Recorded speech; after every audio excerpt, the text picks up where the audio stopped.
Like, what is this? Trying to become leader. What is going on here? It's like I've been, it's like grilled by Cathy Newman on my weight. I mean, Cathy Newman has just basically photobombed us and has declared that Ed Miliband must be running for leadership because he's got a really good haircut and he's lost loads of weight. I don't think you should be blaming Cathy. You started waving slightly hysterically at Cathy Newman as I was giving your other serious answer. Rika on Times Radio.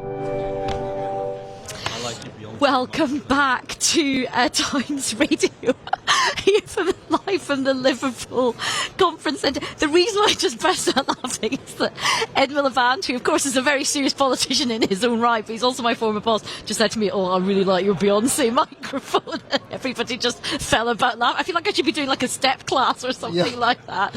Ed, welcome. Yeah. Why am I here exactly, Ayesha? I don't mean why am I at the Labour conference. I mean, why am I on your show? Is this like a new career? Because you sent me a series of texts saying, if you don't come on my show, I'll never speak to you again. Is this like a career low? Having had the highs of Adam Bolton, you're like, why am I doing? You play this gig twice, once on the way up, and then exactly. Well, it's nice to see you. Well, it's very nice that you're here. And can I just say that you're doing very well? Oh, thanks.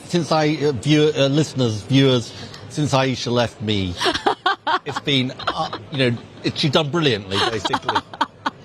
The world's been my oyster since I left. Exactly. Well, I was holding her back in a serious way. Well, look, so much going on at this conference. Much going on. Look, just take my listeners very quick, because I know you were on this morning as well.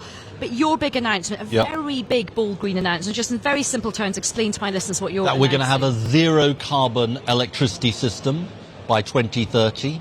We'll be the first major country in the world to do that. That's quicker than the US, quicker than major EU countries as well. It will cut energy bills by £93 billion over the coming years because renewable energy is so much cheaper than gas. It will create jobs, 500,000 jobs. It will give us energy security, and it will put us in the lead in tackling the climate crisis. And it's, you know me, Ayesha, I believe in big ideas. I think it's a big idea, and it speaks, I think, to this wider question of what kind of economy are we trying to... Are you waving at somebody, Ayesha? Cathy Newman just... She's interviewing me, and she's so interested in what I'm saying that she waves at Cathy Newman from Channel 4 News. Hello, Cathy, as well. No, I've got a face for radio. I mean, honestly, it was so gripping. It was so gripping, my answer, that Ayesha started waving at Cathy Newman in the middle of my answer. Okay, I know you're literally. Yeah, you're full to. You are live on Times Radio, Cathy Newman. Tell us about your weight loss. Like, what is this? Trying to become leader. What is going on here? It's like I've been, it's like grilled by Cathy Newman on my weight. I mean, Cathy Newman has just basically photobombed us and has declared that Ed Miliband must be running for leadership because he's got a really good haircut and he's lost loads of weight. I don't think you should be blaming Cathy. You started waving slightly hysterically at Cathy Newman as I was giving your other serious answer. As I said about the zero-carbon power system. You've got to be snappy in your answer. Okay, yeah, exactly. Okay. It's because I wasn't trained properly by you. Do you not blame me? Right back at you. So this is a very important announcement. Yeah. And of course, the slogan for the conference, I have been paying attention, is fairer, greener future. Yeah. So are you, as a party, and as the strategy pinning the word greener, is that what the next general election is going to sort of centre around? I think it's about a wider question, which, as I was just answering a bit earlier, which is to say, look, say what you like about Kwasi Kwarteng on Friday. He set out his vision of the economy. He thinks, let's really make people at the top much, much richer, and then the wealth will trickle down to everybody else. That's what I would say is an economy. His vision is of an economy built by the few, in my view, for the few. We have a different view of the economy, which is an economy built by the many for the many. And what we announced in relation to zero carbon power, because I said 500,000 jobs from that, that is in a way part of a wider vision for the kind of economy we want to create. And Ayesha, since the financial crisis, we saw it in the Brexit referendum, you've seen this big demand for change, I think. People saying, look, the economy doesn't work for me. Where are the good jobs at decent wages that I have a right to expect? And so I think what you're going to be seeing this week from Labour, not just today, is the building of that narrative about the kind of economy and the kind of country we want to create. I know how busy you are, so I'm going to ask one question before you go. All right, is that it? No, I think your advisors are like, we've got to get. No, you can stay. I know how busy you are. You know, we've got a few other me and people Cassie, waiting. I've got to have a chat with Cassie because I can see Cassie. Exactly. But no, I was doing a really interesting discussion last night. We had an interview with Wes Streeting, and Sebastian Payne from the Financial Times was doing a bit of post-match analysis. And he said, look, it's really interesting about how, you know, when you and Ed were working together, the economic orthodoxy from the Conservatives was that borrowing was like the worst thing you could do, and the whole narrative was, you know, Labour was going to borrow all this money. Do you think that narrative has completely changed now? And how does that make you feel? Because you were making, at that point, an argument about borrowing wisely, spending wisely, and now this whole argument's kind of been blown up. I mean, I don't think they're really borrowing wisely. I mean, I'm very struck. I think you're right that the battleground has changed. I'm very struck on the windfall tax. You know, they are leaving money on the table that they could be getting from the oil and gas companies and others, and are borrowing instead.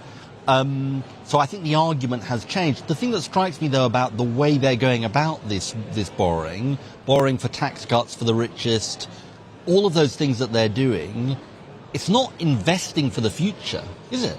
I mean, okay, it's their theory of growth, but it's not a theory that I believe. You know, the notion that somehow cut taxes at the top and somehow, you know, suddenly trickle down, get this massive growth, you know, I don't buy it. But if what you're saying is, have they forfeited their claim on fiscal responsibility? I mean, I think the answer is definitely yes. And doesn't that feel quite extraordinary, given what contested ground that was? I think it's interesting. I think it's quite Trumpian. I think it is, you know, in a way, if you think of what's happened to the Republicans, it's sort of where the Republicans have ended up in the US, which is, you know, let's just sort of cut taxes and somehow magically it'll create this economic growth. So the but, I suppose, is, and look, lots of people are pretty astonished by this fiscal event. Lots of our listeners have messaged in saying they find it absolutely extraordinary, the choices that are being made. But could it work? I mean, could they be lucky? Could it catalyse some growth? Will it put you in a difficult position come the next general election, where I know Labour have said that they're going to stick with a tax cut at the lower end, but is it not quite hard for Labour to go into and we know this having worked together, is it not quite hard for Labour to go into the next general election saying we are going to put taxes up? No, look, it's fair taxes versus unfair taxes. You know, we're going to be saying to people, do you really think the priority for the country is a £55,000 tax cut for every millionaire in Britain, or is the priority our public services? I mean, come on, Ayesha, look at the crisis in the NHS. Look at the cost of living crisis. Is it really the case that that's where we should be putting, £2 billion at least is this tax cut, but possibly as much as £6 billion? I mean, that is, you know, let's have that argument about what the priority is for the country. And as for trickle down, it's been tried before. You know, it's not, and you know, even the IMF, the International Monetary Fund, hardly a group of mad lefties, they say it doesn't work. So, you know, I frankly don't buy it. I think what is interesting, though, about the politics of this is that a very right-wing faction has taken over the Tory party. Let's be honest about this. You know, Tory MPs, many of whom I talk to, are very unhappy. You know, they really feel it's quite a narrow sect has taken over. But do you feel that is better for business for you? Because, and also, what do you mean better for business? Well, there are very clear dividing. You said at the beginning, you know, the one thing you'll give Kwasi Kwarteng some credit for is just being honest. He's like, I am unapologetic about, I won't care about the rich getting richer. I mean, mind you, Peter Mandelson did say that back in the day as well. But, you know, they are very unapologetic. This is who we stand for. This is the kind of economy we want. Doesn't that help Labour? And also, do you feel a bit... Well, whether it helps or not, look, I think there is an important point you're making. Johnson used to describe himself as a Brexity Hezza. Yes. Which is, you know, he was for Brexit, but he, you know, Michael Heseltine, interventionist. And it's definitely true that, you know, for all of his massive faults, I'm certainly not defending him, Johnson, you know, was a departure from Toryism in that he really, he at least appeared to believe in the power of spending and investment. And I think that was, and in a way, it was a continuation, actually, of Theresa May. I think they have moved away from that, and I think it therefore does create a sharper dividing line. They are not hugging the centre of the economic debate in the way that Johnson felt he needed to. Rachel Reeves had a very good line, which is, levelling up's been replaced by trickle down, and I think there's a truth to that. Well, Ed, it's been a pleasure speaking. It's been such a pleasure. And I'm so glad I had your attention throughout this interview. Sorry, I think there's your someone over there. undivided attention throughout. I think Cassie is like waiting to I'll try and make find my answer slightly shorter. slightly next time, pithier. yeah. I mean, slightly look, you did always pithier. say, you did always all say this. the training. My philosophy, Ayesha, is why use 5 words when 50 will do. I get the thesaurus. Yeah, Lovely thank to you. see you. Nice Thank to see you. for speaking to us. That was Labour's Shadow Climate and Energy Secretary Ed Miliband.